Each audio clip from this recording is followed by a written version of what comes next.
Hey guys, what is up? It's Dusty here, and welcome back to another episode of the Daily Crypto News. And I can hear you asking, Dusty, what's going on with crypto? Why is everything going down today? Why are things doing so bad? The entire crypto market is down 4.5%, and you can also see we're back below $1 trillion worth of total crypto market cap.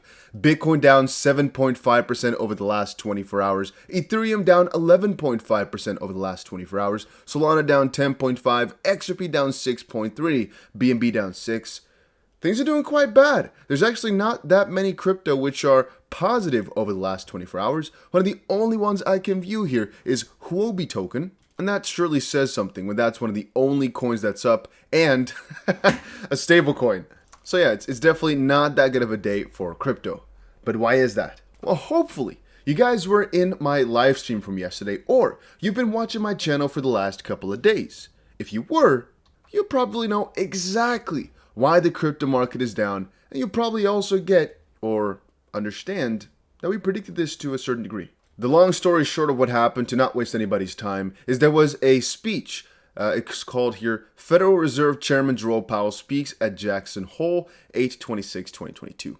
We watched this entire speech during our live stream from yesterday, but since there were a couple of issues within the live stream, I actually decided to take the entire live stream down afterwards, so only a couple thousand people were able to watch it. If you weren't able to because you didn't join my live streams, make sure you turn that notification bell on over on YouTube and follow me on Twitter. I'm actually running a $10,000 giveaway right now. It's going to end in less than 2 weeks, about 11 more days. So you want to be, following me on Twitter anyway, because that's the only way which you can win. If you're not following me over on Twitter, I cannot announce the giveaway winner. So make sure you follow me on there. It was a very interesting speech, however, and the long story short of it, we got the long story short about what crypto is going down. It's for sure this Federal Reserve speech. The long story short as to what happened. Fed Chair Powell, 1970s lesson. Oh, wait. Wait a minute. What am I doing? Lesson casts doubt on quick pivot. S&P falls. Well, we have a better article. Dow plunges 1,000 points after the Fed Chair Powell warns inflation requires some restrictive policy for some time. He basically said things are about to be pretty bad if you want to fix this problem. Again, guys, if you want to watch the full video, it's about 10 minutes long. And the conclusion, again, we have drawn within the live stream yesterday. We went over everything. If you're not following me yet, for these live streams, I do one every single day. Maybe today none, because, well, the video I'm making now is kind of a live stream topic, but I already talked about it yesterday, so I feel like that's a waste of time. In this speech, Powell said restoring price stability will take some time and requires the Fed to use its tools forcefully in order to bring high demand into a better balance with the struggling supply right now. We must keep at it until the job is done, Powell said, adding that history shows bringing inflation down often comes with employment costs that increase with a delay. Stocks started plunging immediately after Powell's comments, with the Dow Jones Industrial Average erasing morning gains and ending the day down 1,008 points, or 3%, to whatever number, right? S&P also plummeted 3.4%. NASDAQ also did very bad. The speech came after the Fed's most closely watched inflation indicator, the Personal Consumption Expenditures Price Index, showed Friday both the pace of consumer spending increases and inflation increases are slowly slowing down, and by much wider margin than actually expected, so it's not relatively slow. After this release on Friday, Atlanta Fed President Raphael Bostic said on CNBC, "The measure is a sign the economy has responded to Fed policy," though he also acknowledges that there's still a long way to go on rate hikes and that ongoing policy changes will have a restrictive effect on the economy. Quote, and this is a crucial quote apparently, "A theme has become clear in the Fed's public communication. Going forward, policy needs to be tighter and then be kept in restrictive territory for, quote, some time, end quote, possibly for years," says Troy Lutka, a senior economist at Natixis CIB Americas. It is difficult to see how this is credible without throwing the US into some version of a financial crisis. And if you're wondering what to watch out for, it's actually also written here. What a beautiful article. The Fed will make its next interest rate announcement at the conclusion of its FOMC's two-day policy meeting on September 21st. Now, we try to either live stream this or get information out to you guys slightly before it happens. You can see there's a central bank calendar schedule right here for all these different central banks and when they get their speeches out. As I've stated like a thousand times, usually there's not that many important announcements in the August and first half of September months. You can see the 8th of September is the most important one that's close by, or potentially like 7th of September for Canada, but who cares about Canada with their Bank of Canada, what they do. The ECB and the US Federal Reserve, these are the two most important ones. And then the 8th of September and the 21st of September, those are the ones to watch out for because that's going to drastically increase or decrease your life. No, actually, the markets, of course. And here it says Goldman Sachs economists expect the FOMC to slow down the pace of rate hikes to 50 basis points in September and then 25 basis points in each November and December. But they also see risks tilted to the upside, given the possibility that inflation remains high for too long. So it's just going to depend on inflation, what the number is like, and then afterwards how they react with interest rate hikes, and that's mostly it. This entire news speech is just saying, hey, we have to take things quite aggressively over the next couple of months, and that might not just be a couple of months, but it might take a very long time for us to get out of this trouble, basically. So he's basically warning that the economy might be in a little bit of trouble for a little while, but they'll fix it and we won't go into a full-fledged recession. Again, guys, I keep shouting about this every single day, and there's a lot of skepticism about which documents are true, which ones are false. This is officially on the Mt. Gox website, as you can see right there, and what it basically states is that over the next couple of days, some of the Bitcoin is going to be released. Now, what number exactly? It's so hard, and if you don't know what I'm talking about, Mt. Gox, big crypto exchange, got hacked, or at least something happened to 700 to 800,000 Bitcoin back in 2013, 14, I believe. Then afterwards, a little bit was found back, about 150,000 or so, I believe. And a part of that is going to be given back to investors at the start of August right here. We don't know the exact amount. We don't know how many will keep their Bitcoin and how many will sell.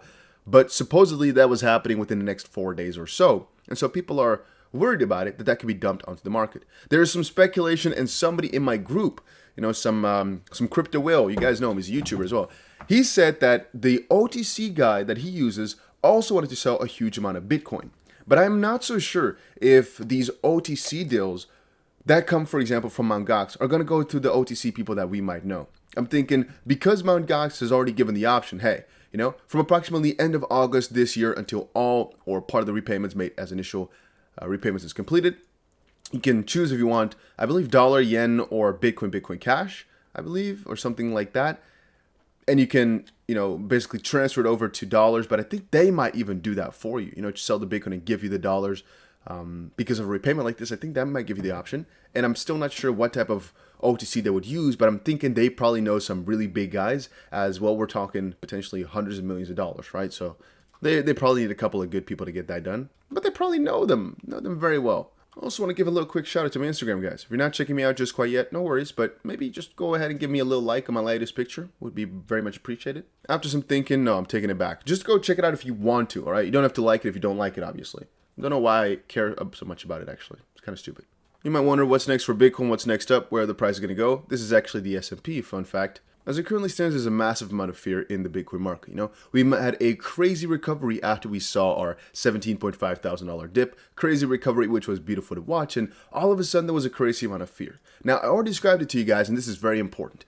Crypto cannot really go on a low pit of fire anymore like it was in the past. For example, all we saw in 2020 because of the crazy market crash, right?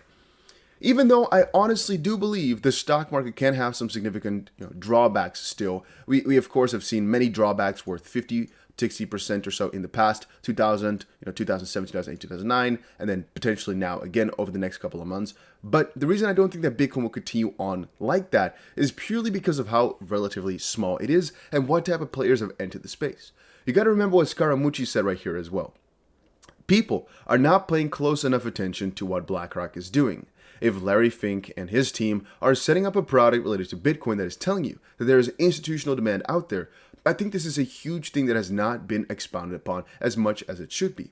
He also quotes that only at some other point, I'm not sure if that's Scaramucci or another guy, that Bitcoin will only start to pick up the actual use case of the hedge against inflation once we got ourselves a significant amount of market cap, or as we get, let's say 1 billion users. So I'm not sure if it was him or somebody else quoting that. And we've also seen Coinbase CEO say he wants all the companies in the world into crypto. The most logical thing to kind of think about, and the reason I'm never scared or never think that Bitcoin could go down that much anymore, is because of the amount of people that are in this already. Think about it for yourself as well. More and more people are going to start buying Bitcoin for the reason of being afraid of the US dollar having some sort of trouble, or just the stock market crashing more like it's done a couple of times in the past. And the more people get afraid, the more they're going to buy Bitcoin. Right now, there's this direct correlation. If Bitcoin goes down, stock market goes down, actually vice versa.